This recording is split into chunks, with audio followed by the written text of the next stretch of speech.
Próxima questão, essa questão é do Enem. Tem uma breve história aqui sobre a molécula do difluoreto de xenônio. Tá? Então a informação mais importante é essa aqui, ó.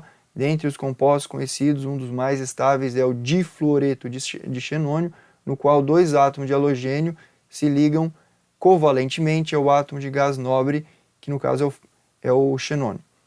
Aí ele pergunta, ao se escrever a fórmula de Lewis do composto de xenônio citado, quantos elétrons na camada de valência haverá no átomo do gás nobre? Primeiro, vamos escrever a fórmula química. Qual que é a fórmula química que está envolvida nessa questão? Está aqui, ó.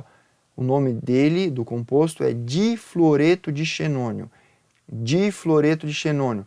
Lembrem-se que na fórmula, quando você lê um nome e aí você escreve a sua fórmula química, você vai escrever o contrário. Aqui nós temos difluoreto, você já vai pensar em flúor e xenônio. Difluoreto de xenônio. Di por quê? Tem dois, mas você não vai escrever nesse sentido. Você vai escrever o contrário. É Xe, xenônio, F2.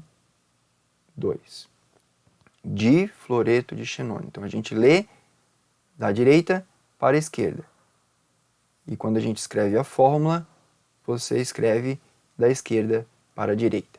Difluoreto de xenônio. Vamos desenhar a estrutura de Lewis do difluoreto de xenônio? Vamos. Então, quem é o átomo central? É o xenônio. O átomo central é o xenônio. Ao redor do átomo central eu tenho dois átomos de flúor.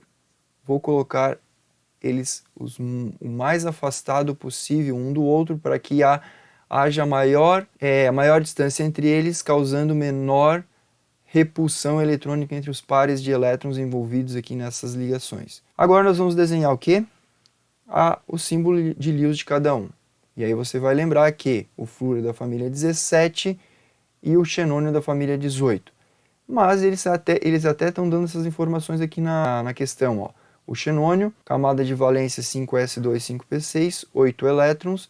E o flúor, camada de valência 2s2, 2p5, 7 elétrons. Então, não precisaria nem se preocupar demais com essa situação.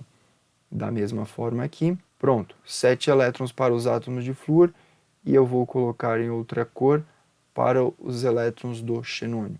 Seria esse o símbolo de Lewis. E o que você vai fazer agora? Você vai raciocinar da seguinte forma, nós temos que estabilizar os átomos periféricos, são os átomos ao redor do átomo de xenônio, que são os átomos de flúor. Esses dois átomos vão obedecer à regra do octeto. Então, se você tem dúvida do que fazer primeiro, tente fazer inicialmente a estabilização dos átomos ao redor do átomo central, pensando em 8 elétrons. E é isso que a gente vai fazer com os dois átomos de flúor. Eu vou fazer o seguinte, ó, uma ligação covalente comum aqui. O que aconteceu com o átomo de flúor da esquerda? Chegou a estabilidade. 2, 4, 6, 8. E o átomo de flúor da direita também vai fazer a mesma ligação covalente comum com o xenônio, atingindo a estabilidade também. Observando a molécula, ela não tem uma estrutura eletrônica tão favorável conforme a gente conhecemos as regras. Então, o que eu vou fazer agora? Olhando assim, você já poderia resolver a questão, mas eu vou reorganizar os elétrons aqui para a gente ter ideia do que esteja acontecendo. Deixa eu reescrever aqui. Vejam, esses dois pares de elétrons são dois pares de elétrons não compartilhados. Eu vou colocá-los aqui. Dois pares de elétrons não compartilhados. Vejam que dois elétrons aqui ficaram solitários. Então eu vou emparelhá-los. Vou colocá-los aqui embaixo. Pronto, esses dois elétrons que estavam desemparelhados, eu os coloquei aqui embaixo. Por que você está fazendo isso, Eros? Uma questão de organização e também estabilidade eletrônica da molécula final. E por fim nós temos o quê? Uma ligação aqui, né? Eu vou colocar já o elétron aqui, e outra ligação aqui. Vou colocar o elétron do xenônio aqui, que são esses dois elétrons aqui. Perfeito.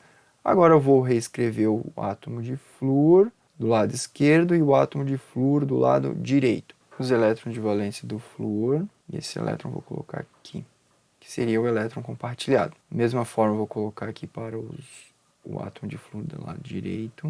O que eu quero explorar aqui com vocês? Ó? Vejam que ao redor do átomo de xenônio tem quantos elétrons? Aí eu vou destacar o que nós estamos falando, o que é ao redor do átomo de xenônio. Tudo que está nesse círculo aqui, destacado em amarelo. Ou seja, você vai contar todos os elétrons. 2, 4, 6, 8, 10. Tem 10 elétrons ao redor do xenônio.